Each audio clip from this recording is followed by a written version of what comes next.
Tonight on the MTN News, a call to review sexual assault allegations. A Billings counselor calling on the Montana Attorney General to open a criminal review into an alleged sexual assault at the Montana Rescue Mission. As the government shuts down, Montana farmers are feeling the strain. Critical USDA payments and loans are on hold. And cancer and confidence. Everybody's got a monster in their life. Face it with joy, face it with laughter, but don't let it define who you are. A Billings woman is proving cancer doesn't define her, using wigs and creativity to take back her identity. The MTN 430 News starts right now. And good evening. Thanks for joining us tonight. I'm Andrea Lutz. A Billings mental health counselor is calling on Montana's Attorney General to open a criminal review into alleged sexual assaults at the Montana Rescue Mission. In a letter to AG Austin Knutson, Counselor Jonathan Angel says a licensed clinician at the mission assaulted multiple clients. Angel claims he first reported one case last December, says two more victims have since come forward. The Attorney General's office tells MTN News it cannot investigate unless local police request help. Everyone is entitled to due process for both victims or people being accused or people who are being investigated, and everyone's also entitled to their privacy. And so we want to make sure that we take complaints and concerns seriously, look at those objectively, and then move forward the best that we can. We did reach out to Billings police, who told us this morning they have heard about the allegations and they're looking into it. The government shutdown is now in its 9th day after lawmakers in Washington failed again to reach a deal. A Republican bill to fund the government fell short in the Senate, while Democrats continue pushing to extend health care subsidies. A sticking point is the stalemate. No agreement. More than 1 million active duty troops could be missing their next paycheck. Meanwhile, federal workers are rallying in cities like Chicago, and national parks are closed to visitors, while airports are reporting delays from staffing shortages. The federal government shutdown continues to ripple across the country, and Montana's agriculture community is feeling the strain. For young farmers, getting started is already tough with skyrocketing land prices and stiff competition from cheaper imports. But the shutdown has made things even harder. Farmers who rely on USDA loans and payouts are stuck waiting. When they get paid for their commodities, it's going to have the USDA's name on that check. And so for them to be able to deposit that check into the bank, they need someone from the USDA to sign off on that check. If the offices are closed, the check's useless to them until it's opened. The delay means many farmers are struggling to pay their bills. The shutdown is also creating a backlog in required reports, leaving ranchers and farmers unable to file key documents or access vital programs. As the weather gets colder and Montanans spending more time inside, germs like flu, RSV, and COVID are spreading more easily. Shelley Megg, a public health nurse, says being in close quarters with others makes it easier for germs to pass from one person to the next. Flu season started earlier this year, with cases appearing in September. And Dr. Tyler Harwood says COVID also follows a seasonal pattern. Vaccines help, but simple precautions like hand washing and staying home when you're sick can also protect you. High pressure still in control. The weather around Montana and Wyoming, almost a completely clear sky. Couple high clouds here and there, but we are going to have another break from all the really fall-like weather for 1 to 1.5 more days before it really begins to change and feel more like fall. So tonight we'll have a clear to mostly clear sky. It'll be cool tomorrow morning, increasing clouds on Friday, but then the bigger weather changes get here late Saturday to Sunday. After a complete 7-day forecast coming up in a few minutes.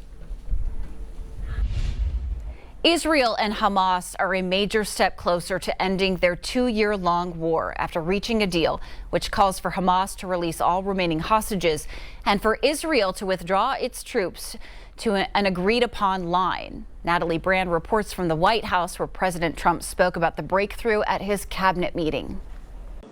President Trump expressed confidence to CBS News that the deal will move forward. The White House expects hostages could begin being released on Monday.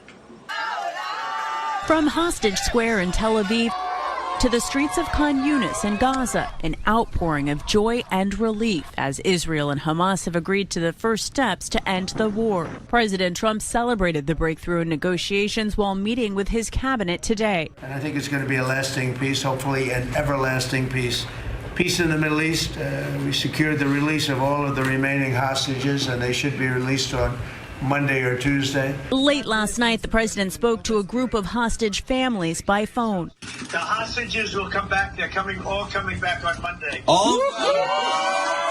Loved ones say their healing cannot begin until all the hostages come home.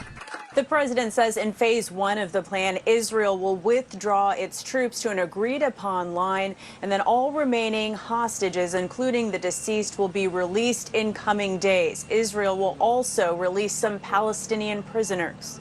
The administration is hopeful the initial ceasefire provides momentum for achieving a lasting peace, but challenges remain, including whether Hamas will disarm and how Gaza will be governed. Gaza is going to be slowly redone. You have tremendous wealth in that part of the world by certain countries, and just a small part of that, what they make will do wonders for Gaza. Palestinians celebrating the news say they just want the bloodshed to end. While strikes by Israel continue today, its parliament is meeting to vote on the deal and start the clock on the ceasefire. Prime Minister Benjamin Netanyahu says he spoke to President Trump by phone last night and invited him to address Israel's Knesset. President Trump has floated potentially traveling to the Middle East as soon as this weekend. Natalie Brand, CBS News, the White House. A federal judge is set to hold a court hearing in Chicago over the Trump administration's use of National Guard troops. The first troops arrived Tuesday at an Army training center outside the city. Trump claims troops are needed to protect federal immigration enforcement efforts and crack down on crime. Members were sent to Illinois against the wishes of the state's governor and Chicago's mayor. In response, the state sued the Trump administration, calling the use of these troops unlawful and dangerous. In Portland, the Ninth Circuit Court of Appeals is set to hear arguments over the use of troops in Portland, Oregon.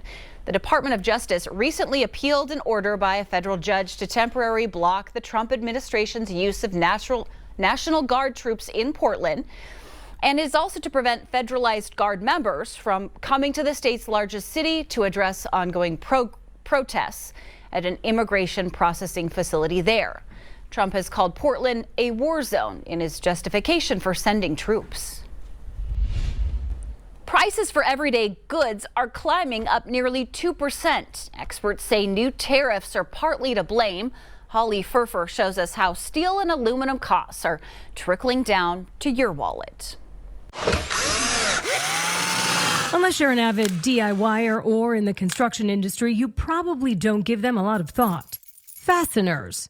But for distributors like Robert Lehman, who specializes in marine fasteners, it's been a rocky 6 months. My costs have probably increased between 30 and 50%, depending on the item. And that is the vast majority of our margin already. The Rhode Island-based company ships its specialized fasteners all over the U.S. He hasn't had to increase prices for his customers yet, but Lehman is seeing impacts. It has slowed down parts of the economy that you wouldn't even think it would touch. You know, a lot of companies are pushing back large projects. The large projects Lehman sees being postponed are in construction and electrical. In the consumer world, higher prices on metal fasteners are one of the small details making up the larger picture. Steel and aluminum, of course, are used as inputs in a lot of things like auto manufacturing, aircraft manufacturing, construction. All of those industries will see their input costs go up. Fasteners represent a significant part of total material costs for cars, household appliances, and many home improvement goods. The U.S.'s main source for imported fasteners is Taiwan at 33%. Taiwan has built a specialized industry to create high-quality fasteners.